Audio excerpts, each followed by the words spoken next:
주신 말씀입니다. 할렐루야. 저는 여러분과 함께 에베소서 6장을 통하여서 하늘의 축복 가정이라는 제목으로 하나님 말씀 증거하도록 하겠습니다. 하나님께서 우리에게 주신 가장 소중한 축복 가운데 하나는 가정입니다. 이 가정은 하루의 무게를 내려놓고 위로와 안식을 얻는 공간이고 하나님의 사랑을 가장 먼저 경험하는 삶의 터전이 가정입니다. 그러나 오늘날 이 아름다운 가정이 곳곳에서 흔들리고 있습니다. 부부 사이의 갈등으로, 또 경제적인 어려움으로, 그리고 풀리지 않는 가족 간의 상처로 인해서 가정이 더 이상 쉼의 공간이 아니라 버거운 짐이 되어버린 경우가 적지 않습니다. 문제는 여기에 그치지 않습니다. 부모가 자녀를 외면하고 자녀가 부모의 등을 지고 살아가는 일들이 이제는 특별한 사건이 아니라 우리 사회의 일상이 되어가고 있습니다. 가정이란 이름 아래 함께 살지만 정작 마음은 서로 멀어져 떨어져 있는 그런 현실을 우리는 매일 마주하고 있다는 겁니다. 그렇다면 이런 시대 속에서 우리가 어떻게 다시 아름다운 가정을 세워나갈 수 있을까? 어떻게 하면 하늘의 축복이 흘러가는 그 통로인 가정을 회복하여서 하나님이 주시는 놀라운 은혜와 복을 누릴 수 있을까? 오늘 말씀을 통해서 살펴보길 원합니다. 먼저 하늘의 축복인 가정을 이루기 위해서는 주 안에서 부모에게 순종해야 한다는 겁니다. 주 안에서 부모에게 순종하라. 우리 본문 1절에서 3절까지를 우리 다시 한번 읽어보도록 하겠습니다. 시작. 자녀들아, 주 안에서 너희 부모에게 순종하라. 이것이 옳으니라. 내 아버지와 어머니를 공경하라.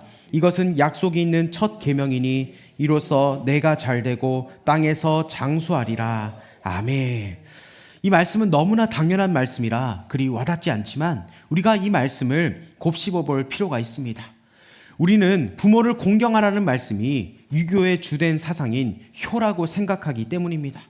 우리는 이미 학교에서, 그리고 집안에서, 또 사회에서, 전통 문화 속에서 유교를 통해서 부모님을 공경하고 부모에게 순종해야 한다는 것을 너무나도 당연한 것으로 배워왔습니다.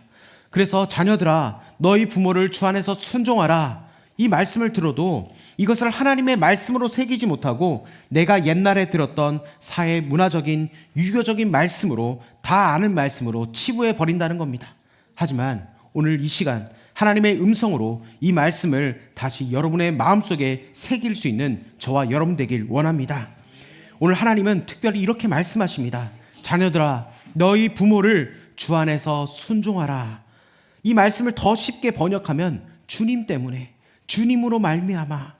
다시 말해서 자녀들아, 너희 부모를 주님 때문에, 주님으로 말미암아 순종하거라. 부모가 그리스도인이라서, 혹은 부모가 존경할 만하고 자격이 되어서 부모에게 순종하는 것이 아니라 그 부모님 뒤에 계신 하나님을 바라보면서 그 부모를 허락하신 하나님의 섭리를 바라보며 그분 때문에 부모에게 순종하라고 명령하시는 겁니다.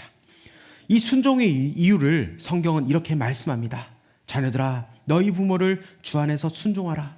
왜냐하면 이것은 옳은 일이기 때문이다.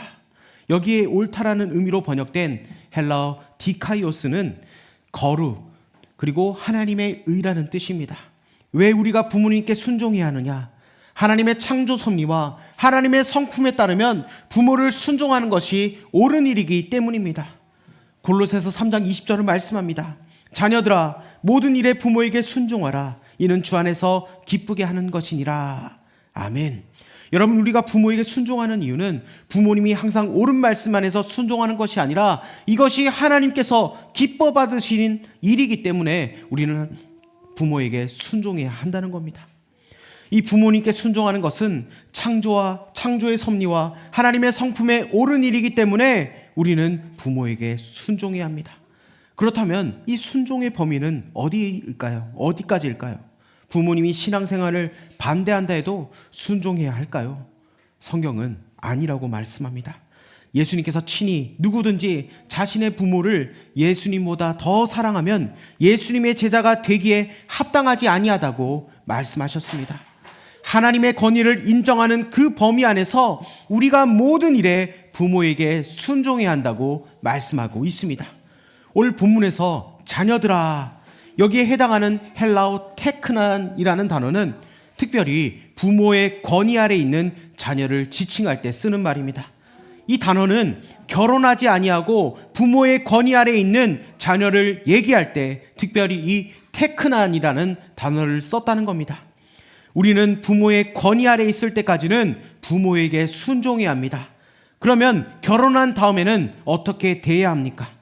본문에서 뚜렷하게 구별하고 있지는 않지만 성경 전체의 가르침을 통해서 이 본문을 해석해 본다면 결혼한 이후에는 우리는 여전히 순종해야 될 부분은 순종해야 되겠지만 특별히 부모를 공경해야 된다고 말씀하고 있습니다. 이것이 유교의 가르침과 다른 부분인 겁니다. 유교는 언제나 가부장적인 제도를 가르쳐 왔습니다. 결혼한 후에도 부모가 언제나 자녀의 모든 일들을 결정해주고 지시하도록 그렇게 만들어 왔습니다. 여러분, 옛날에 보십시오. 수많은 가정이 가부장 제도 하에 한 집에 모여 살았습니다. 그래서 옛날에는 3대가 같이 사는 것이 당연했던 시절이 있었습니다. 큰 집에 다 같이 모여 살거나 한 동네에 그 집안 사람들이 모여서 살아왔습니다. 그 모든 집안의 아버지는 한 분이셨습니다. 그래서 아버지의 말씀하시는 것이 바로 그 집의 법이었습니다. 아버지가 말씀하시는 대로 다 행해야 됐고 모든 자녀들의 일에 개입해서 사사건건 결정해 주는 것이 바로 유교의 가르침이었습니다. 그래서 유교는 결혼하기 전 부모의 권위 아래 있던 자녀의 위치와 결혼 후 독립된 가정을 이룬 부모 자식 간의 관계를 정립해 주지 못했습니다. 그러나 성경이 말씀하는 이 결혼의 첫째 의무는 바로 부모를 떠나는 겁니다. 정신적으로, 경제적으로 부모를 떠나야 합니다.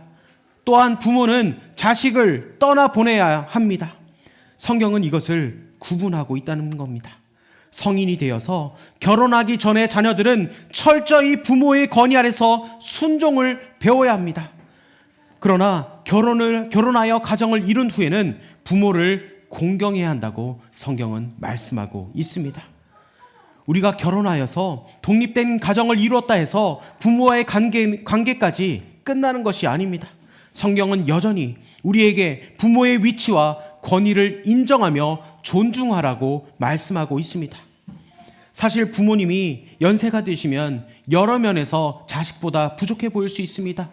체력도 예전 같지 않고 기억력도 판단력도 흐트러질 수가 있습니다.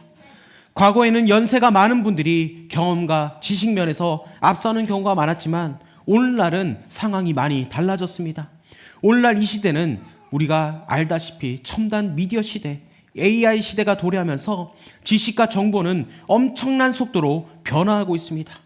어르신들이 이 문화를 따라오지 못하는 것은 능력의 문제가 아니라 바로 시대의 속도의 문제라는 겁니다.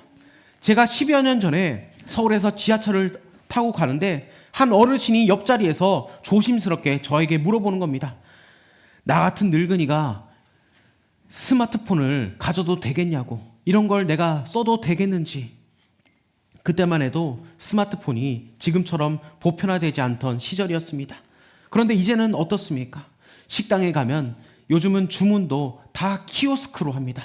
어르신들이 그거를 몰라서 사람들한테 많이 물어보고 합니다. 그리고 결제도 어떻게 합니까?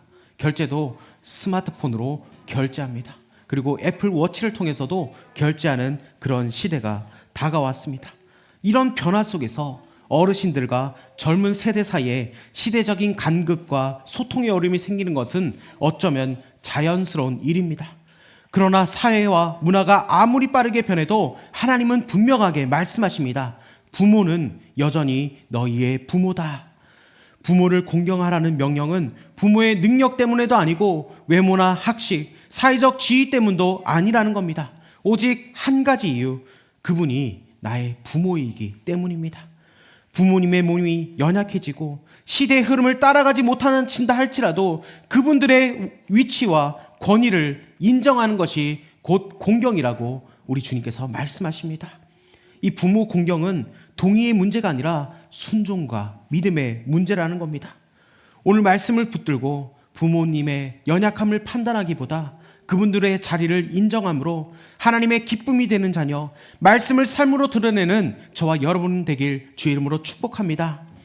그러면 우리가 부모님을 공경할 때 어떤 복을 받을까? 오늘 성경은 말씀합니다. 내 부모를 공경하라.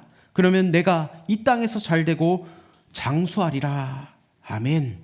하나님의 무한한 능력으로 말미암아 우리의 삶을 이 땅에서 복을 주시고 기름지게 할 것이라고 약속하셨습니다.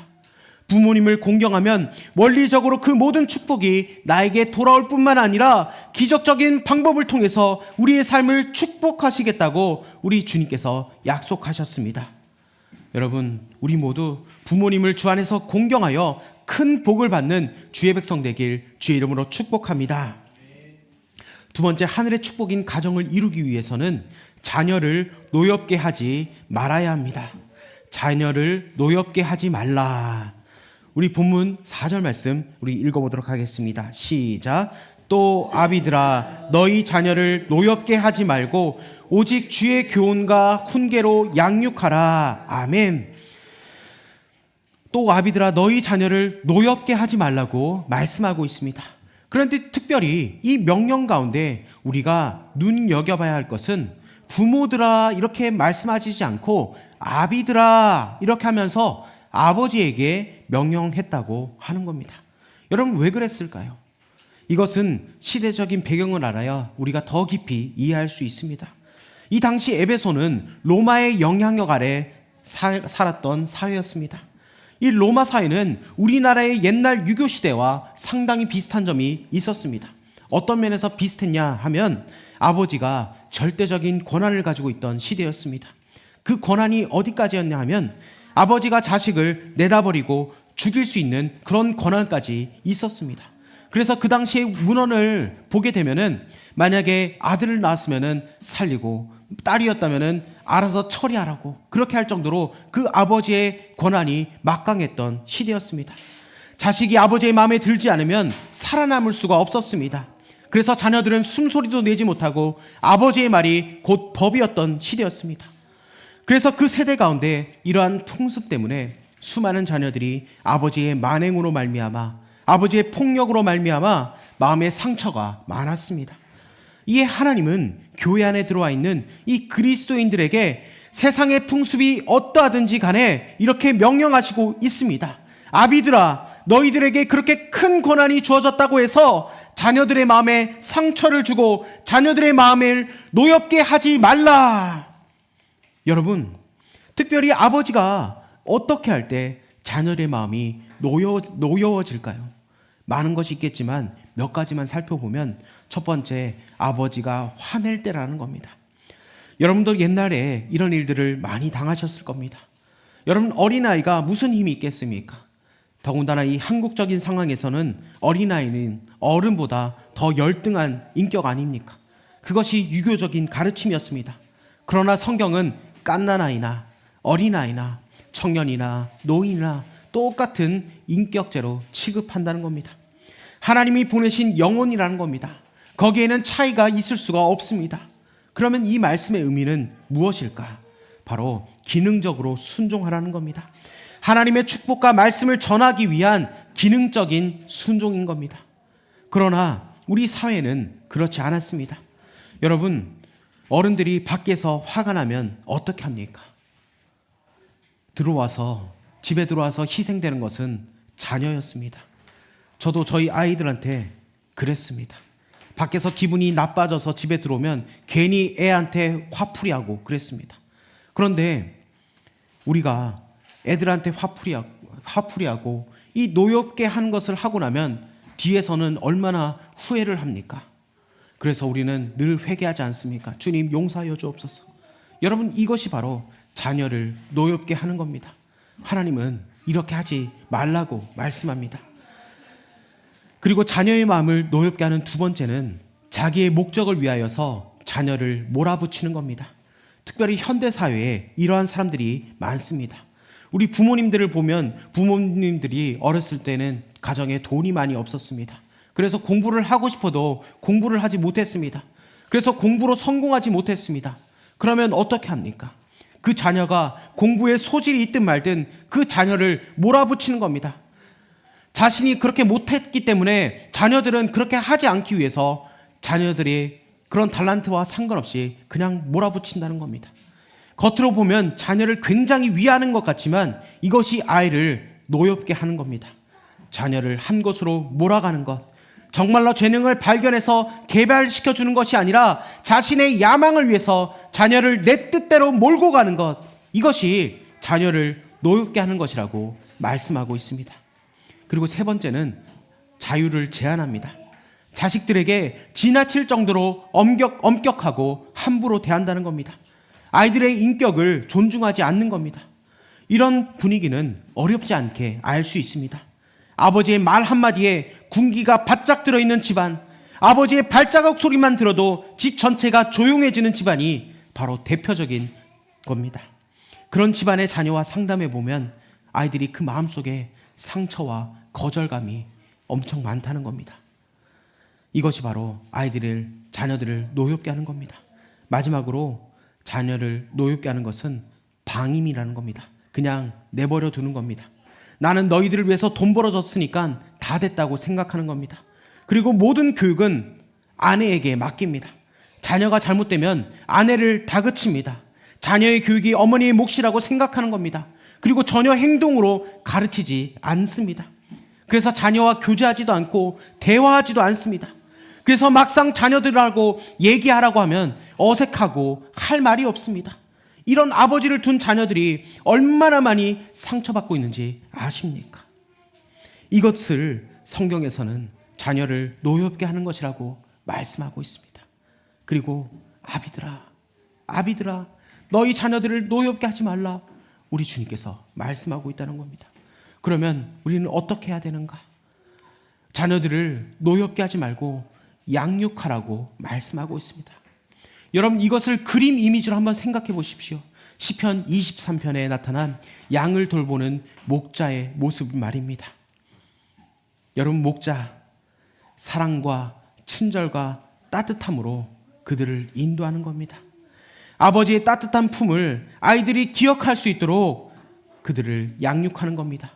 바로 양육의 방법이 무엇이냐? 오늘 두 가지를 말씀하고 있는데 주의 교양과 훈계로 양육하라고 말씀하고 있습니다. 여기에서 교양은 아이들을 교육하라는 겁니다. 그들을 가르치라는 겁니다. 여러분, 우리는 가르치라 그러면 자녀들에게 잔소리를 먼저 합니다. 그리고 이상하게 남들은 잘 가르치다가도 자신의 아이를 가르치라 하면 아이들한테 화내고 짜증내는 경우가 많습니다. 그게 아니라 하나님은 너희의 뜻보다는 주의 교양으로, 주의 말씀으로 가르치라고 말씀하고 있다는 겁니다. 여러분, 성경에서 하나님의 말씀을 가르치는 책임을 아버지에게 묻고 있다는 사실을 여러분 아십니까? 어머니가 아닙니다. 어머니도 하나님의 말씀을 가르쳐야 되지만 아버지가 하나님의 말씀을 직접 가르쳐야 한다는 겁니다. 하나님은 아버지에게 자녀를 주의 교훈으로 양육하는 책임을 주셨습니다. 뿐만 아니라 훈계를 말씀합니다. 이 훈계는 바로 훈련시키는 겁니다. 여러분, 요즘 사회가 핵가족화가 되고 자녀를 많이 안 낳는 추세이기 때문에 아이가 어느 시절보다 귀합니다. 그래서 아이들을 너무 오냐오냐 키우다 보니까 정작 가르쳐야 될 예절을 가르치지 않습니다. 인사 예절도 모르고, 그리고 같이 식사하는 법도 모르고, 대화하는 법도 모르고, 웃어른을 공경할 줄도 모르는 시대가, 여러분, 이런 시대를 우리가 살아가고 있습니다. 그런데 누구 때문이냐? 여러분, 성경은 학교 선생님 때문에 그렇다고 하는 것이 아닙니다. 바로 부모된 아버지의 책임이라고 말씀하고 있습니다. 잠언 13장 24절에 매를 아끼는 자는 그의 자식을 미워함이라, 자식을 사랑하는 자는 근실히 징계하느니라 말씀하고 있습니다. 여러분의 자녀를 훈계하며 양육하시기를 주의 이름으로 부탁드립니다. 자녀를 훈계하는 가장 좋은 방법은 부모된 우리가 주 앞에서 훈계를 받는 겁니다. 여러분, 세상에서 가장 좋은 훈련은 바로 부모가 모범을 보이는 겁니다. 여러분, 예를 들어서 자녀가 거짓말할 때마다 마구 꾸짖는 부모가 거짓말을 하게 되면 여러분, 자녀들은 어떻게 생각하는 줄 아십니까? 아, 거짓말은 저렇게 고단수로 해야 되는 거구나, 여러분, 이렇게 아이들이 깨닫는다는 겁니다. 여러분, 부모는 자녀에게 모범을 보여야 됩니다. 여러분, 정말 우리가 부모된 자로서 정말 우리 자식들을 키워나갈 때 정말 모범을 보였는지 여러분, 우리 자신을 오늘 살펴보길 원합니다. 여러분, 우리가 하나님의 말씀에 비춰져서만 우리가 하나님의 법대로 살아갈 수 있습니다. 하나님의 말씀을 조금이라도 잊어버리면 여러분, 우리는 엇나간다는 겁니다. 그러면 그 엇나가는 방향대로 아이들이 커간다는 겁니다. 여러분, 우리가 먼저 모범을 보일 수 있는 저와 여러분 되길 원합니다. 우리 자녀들을 노엽게 하지 맙시다. 주의 교훈과 훈계로 양육하여서 여러분, 하나님의 축복을 받는, 하나님의 복을 받는 가정 되길 주의 이름으로 축복합니다. 말씀을 정리합니다. 하나님께서 우리에게 주신 가장 소중한 축복, 바로 가정을 우리에게 주셨습니다. 여러분, 이 가정을 회복하기 위해서는 자녀들은 주 안에서 부모에게 순종해야 합니다. 부모님의 연약함을 판단하기보다 그분들의 자리를 인정함으로 하나님의 기쁨이 되는 자녀, 말씀을 삶으로 드러내서 하나님의 무한한 능력으로 말미암아 이 땅에서 복 주시고 기름진 삶을 살아가길 원합니다. 또한 자녀를 노엽게 하지 말고, 자녀에게 화내지 말고, 자기의 목적을 위하여 자녀를 몰아붙이지 말고, 자녀들의 인격을 존중하고 내버려 두지 말고 주의 교훈과 훈계로 양육하여서 부모가 모범을 보일 수 있는 저와 여러분 되길 주의 이름으로 축복합니다. 우리 시간 그 마음을 가지고 우리가 이 찬양으로 주님 앞에 나아가길 원합니다. 하나님께서는 우리에게 귀한 가정을 허락하셨습니다. 여러분, 하나님께서 귀한 가정을 허락하셨습니다. 그것은 정말 우리가 하나님 앞에 감사해야 될 제목입니다. 여러분, 우리가 정말 주 안에서 부모에게 순종하고 우리의 자녀를 노엽게 하지 않고 우리가 날마다 주님만을 바라보며 나아갈 수 있는 저와 여러분 되길 원하는 마음으로 우리가 이 찬양으로 주님 앞에 고백하길 원합니다.